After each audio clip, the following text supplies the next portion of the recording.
Creator છે ને પોતાને કંઈક સમજીને બેસી જાય ભાઈ. ગુજરાતમાં જો કેવું છે કે ગાડું બોલો તો બીજા બધા ગુજરાત સિવાયના રાજ્યોમાં હાલે, ગુજરાતમાં એ વસ્તુ ન હાલે. પણ કોઈ કાદુ મકરાણી નથી અહીંયા. તો સ્વાગત છે તમારું બધાનું મારી યુટ્યુબ ચેનલમાં. એલા ભાઈ મેં છે ને યુટ્યુબમાં વ્લોગ બનાવ્યા, કેટલા બધા વ્લોગ બનાવ્યા. પછી એક ચેલેન્જ વિડીયો બનાવ્યો. ચેલેન્જ વિડીયો એટલે ભાઈ આજથી લઈને આ સુધીની કોલ્ડ ડ્રિંક વાળો વિડીયો ભાઈ ઇન્સ્ટામાં ટ્રેન્ડ હાલે તો આપણે ઈ કરીને જોઈ લઈએ. આપણે ઘણી બધી વાત કરવાની છે, મજા આવતી જાય તમને, થોડું થોડું મીઠું મીઠું રોસ્ટિંગ જેવું તમને ફિલિંગ થાય. અને આ વિડીયો જોયા દિલથી એક સેકન્ડ મારે હું જે બોલું હું નહીં તમને કનેક્ટ થવું જોઈએ અને એમ થવું જોઈએ કે નહીં આ છોકરો ધોતી ખોલે છે બધાની, બરાબર. તો વિડીયો આખો છેલ્લે સુધી જોજો. તો તમે મને ઓળખતા હશો, ન ઓળખતા હોય તો હું કહી દઉં, હું છું ધ્રુવ ગોસ્વામી, એક 20 વર્ષનો છોકરો જે પોતાનો એક બિઝનેસ ચલાવે, વિડીયો એડિટિંગની એજન્સી છે મારી. અને ભાઈ હું જ્યારે રાજકોટ રહેવા આવ્યો ત્યારે 1500 રૂપિયાને પીજીમાં રહેતો હતો. આજે મેં મારું 15,000 રૂપિયાનું એક આખું ઘર ભાડે રાખ્યું ને એમાં રહું છું. તો મારી લાઈફ અહીંથી અહીંયા કેમ પહોંચી, મારી આસપાસના માણસોના હું જોઉં છું, ઘણા બધાનું ઘણું બધું હાલે છે. મારી પાસે કેટલી બધી વાતો છે કહેવા માટે, પણ હું ક્યાં કહેવા જાઉં.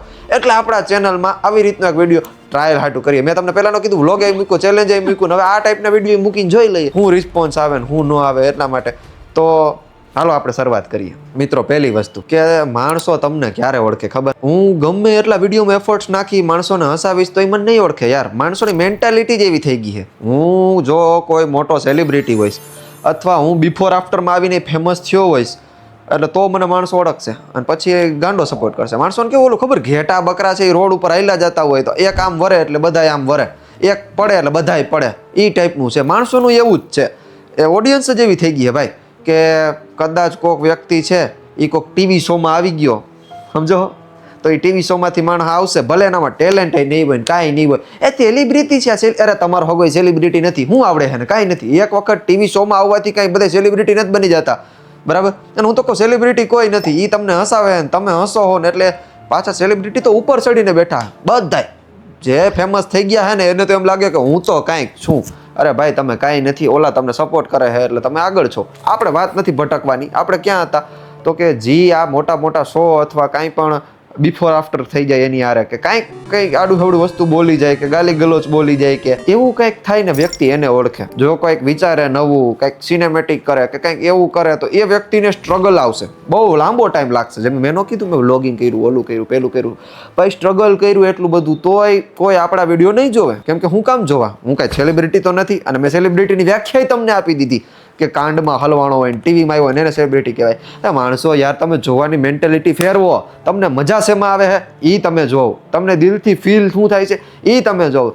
તમે જ નક્કી કરો હો ને ત્યાં જ આ બધા ઊંચાવીએ. મેં હમણાં જોયું રાજકોટમાં કેટલા બધા ઇન્ફ્લુએન્સર છે, 1000 જેટલા ઇન્ફ્લુએન્સર છે રાજકોટમાં. એમાં ગ્રુપિઝમ બની ગયા ભાઈ, ગ્રુપિઝમ કાયદેસર. આપણે સ્કૂલમાં કેમ ગ્રુપ બનતા એવી રીતના. હવે જો હું તમને સમજાવું, અમુક છે ને ઇંગ્લિશ બોલવાવાળા ઇન્ફ્લુએન્સર, એ પોતાની ઇંગ્લિશમાં મીટિંગો કરે, હું નામ તો નહીં લઉં પણ એવા છે. પછી અમુક છે ને એ પોતાનું આખું અલગ જ જોનર લઈને બેઠા, અને બાકી અમુક છે છૂટક જ કરે, ગ્રુપમાં કામ કરવું જ નથી. એટલે આવી રીતના બધા પોતપોતાનું અલગ મગજથી વિડીયોઝ બનાવે છે. અને એક ઇન્ફ્લુએન્સરમાં આવે અહીંયાના ઇન્ફ્લુએન્સર કે જી કંઈક એવું કર્યું એની કે જે ગુજરાતમાં કોઈ નહોતા કરતા. મતલબ ગુજરાતમાં જો કેવું છે કે ગાડું બોલો તો બીજા બધા ગુજરાત સિવાયના રાજ્યોમાં હાલે, પણ ગુજરાતમાં એ વસ્તુ ન હાલે. પછી છોકરીઓ વિશે તમે કંઈ બોલો કે કરો તો એ ગુજરાતમાં ન હાલે. પછી કાંઈ એવા અપશબ્દો છે ઓલા એડલ્ટ પ્લસ વાળા, એ ગુજરાતમાં તમે બોલો તો એ બધું એક ફેમિલી હોય ને, 5 જણા ફેમિલીમાં બેઠા હોય ને, તો એ તમે એવા શબ્દોનો ઉપયોગ કરો ને તો એ વસ્તુ સારી નથી એમ કહેવાય. અને જે એવા કન્ટેન્ટ ક્રિએટર છે કે જે આમાંથી જોનરા પકડીને ફેમસ થયા છે, એના ફોલોવર તમને કહું ને તો 10,000 થી લાખ પહોંચતા વાર જ ન લાગે. બધાય આ એક જોનરા હું બોલ્યો ને એમાંથી કોઈ પણ એક જોનરા પકડી અને જે ક્રિએટર વિડીયો બનાવતો હશે ને ટોપ પગી જાય, માણસ સપોર્ટ કરશે. કેમ કે જે વસ્તુ પોતે નથી કરી શકતો એ ઓલા કરે છે, બોલે ખુલ્લે આમ, એટલે માણસ જોવાના છે. હવે એ તો માણસોની ચોઈસ છે કે હું જોઉં હું ન જોઉં. આપણે વાત હતી ક્રિએટર્સની. ક્રિએટર છે ને પોતાને કંઈક સમજીને બેસી જાય ભાઈ. જો ફેમસ તમે થાવ છો એ માણસોનો પ્રેમ છે. હવે તમે એ જ ફેમસ થયા પછી એ જ માણસો આરે તમે અલગ વ્યવહાર કરો તો એ તો સારી વસ્તુ નથી. અને ઘણા ક્રિએટરને તો એવો પાવર આવી જાય ને કે એ બીજો ક્રિએટર હોય ને તો એને નીચો સમજે. ભાઈ કોઈ કાદુ મકરાણી નથી અહીંયા. તમે વિડીયો બનાવો એ વિડીયો બનાવે, તમને 5 જણા મળવામાં એને 5 જણા મળે. પોતાને કંઈક સમજી બેઠે ભાઈ ક્રિએટર. અને 5, 10, 50,000 ફોલોવર હું વધી જાય એટલે એમ સમજે કે હું સાઉથનો હીરો. કદાચ તમે કાલ સવારે ભગવાન કરે અમે એવી પ્રાર્થના કરીએ કે જે એવા ક્રિએટર છે એ કાલ સવારે હીરો બનો, પણ એટીટ્યુડ ન રાખો. કેમ કે તમે એટીટ્યુડ રાખો ને તો એક દિવસ પછડાવ.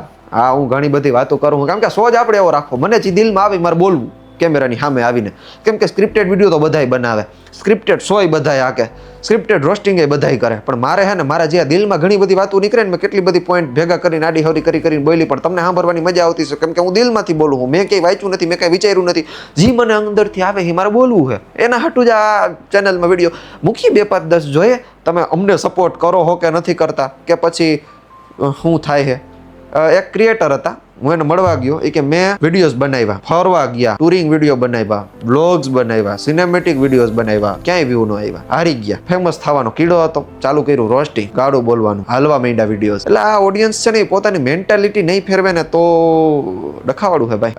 અને હું ખુદ તમને મારી વાત કરું ને ભાઈ, તો વિડીયો એડિટિંગના વિડીયો બનાવ્યા, ક્વેશ્ચન આન્સર વાળા વિડીયો બનાવ્યા, ફની વિડીયો બનાવ્યા, મારું જે ફાઇનલ કટ સ્ટુડિયોનું પેજ છે એમાં ઇન્ફોર્મેટિવ વિડીયો બનાવ્યા. પણ માણસોને જોઈએ હું ગાલી ગલોચ, છોકરીઓ હારે વિડીયો બનાવો, આડાહવડા વિડીયો બનાવો તો મજા આવશે.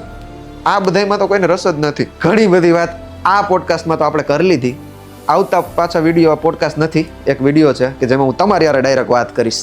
તો આ વિડીયોમાં એટલું ઘણું મારા દિલની વાત મેં કહી દીધી. લાઈક તમને એમ લાગતું હોય ને કે તમારું કોઈ નથી, સિંગલ હોય, ગર્લફ્રેન્ડ તો નથી, હું છોકરો હું તો છોકરી નથી, પણ આવી રીતે આમ લાઈક કેવું ગર્લફ્રેન્ડ બેઠા હોય તો એક ઓલો વાતું કરતો હોય, એક બાજુ સાંભળતા જતા હોય, એક બેસ્ટ ફ્રેન્ડ હોય તો બીજા બેસ્ટ ફ્રેન્ડ હારે વાતું કરતા. એમ હું તમને બેસ્ટ ફ્રેન્ડ અંજીને તમારે હારે વાતું કરીશ. અને આ જે ડાર્ક રિયાલિટીઝ છે ને આપણે એક પોઈન્ટ પકડીને બહાર પાડવા છે. તમે સપોર્ટ અત્યારે કરશો ઠીક છે, નહીં કરો ઠીક છે, આપણે કોઈનો કાંઈ વિરોધ નથી કરતા, પણ હું મહેનતમાં માનું છું. દરરોજ આવી રીતે મહેનત કરતો રહીશ, કાંઈક તો થશે ને. સબસ્ક્રાઇબ કરી લેજો મારી ચેનલ ધ્રુવ ગોસ્વામીને. નવા વિડીયો જોવા હોય, હવે આગળનો ટોપિક કયો લેવો હોય એ ખાસ કોમેન્ટમાં લખજો. મળીએ બીજા વિડીયોમાં.